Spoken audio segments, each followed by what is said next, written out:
आज सकाळी सकाळी पाऊस सुरू झाला होता आणि कुठं बाहेर फिरायला पण जायला भेटत नव्हतं.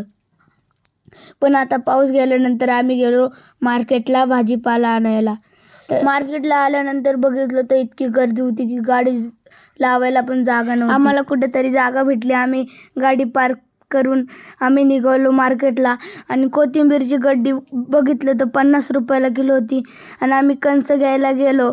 कणसं आम्ही घेतली कारण की आम्ही घरी जाऊन मीठ मसाला लावून मस्तपैकी खाणार होतो. आम्ही येऊन बघितलं तर खूप गर्दी होती आणि भाजीपाला पण खूप महाग होता.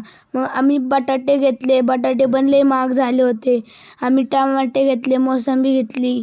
आजीला म्हणलं 10 रुपये कमी करता. आजी डायरेक्ट भडकली माझ्यावर, म्हणली 10 रुपयाची केळी तीच घे. तर काय ते घेऊन आम्ही निघालो आता घरी. मग आम्ही घेतले कडधान्य. कडधान्य खाऊन असली आपली हेल्थ वाढती म्हणून आम्ही घेतली.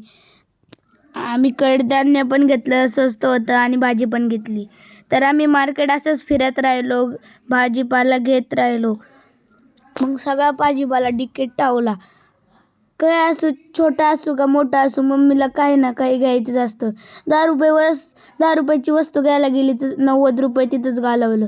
आणि गुड्डूला काहीतरी घेतलं होतं. गुड्डू लय खुश होता. आणि गुड्डूला ते घेतलं होतं फुगं फुगवायचं. लय फुगं फुगवायच्या आनंदात होता. तो रोडलाच फुगं फुगवायला लावला. इतका त्याला आनंद झाला फुगं फुगवायचा. त्याच्यानंतर आम्ही आलो मेडिकलमध्ये की आम्हाला खायचं होतं चुपाचुप्स. आणि गुड्डूला आईस्क्रीम खायची होती आणि तो लय रागात होता.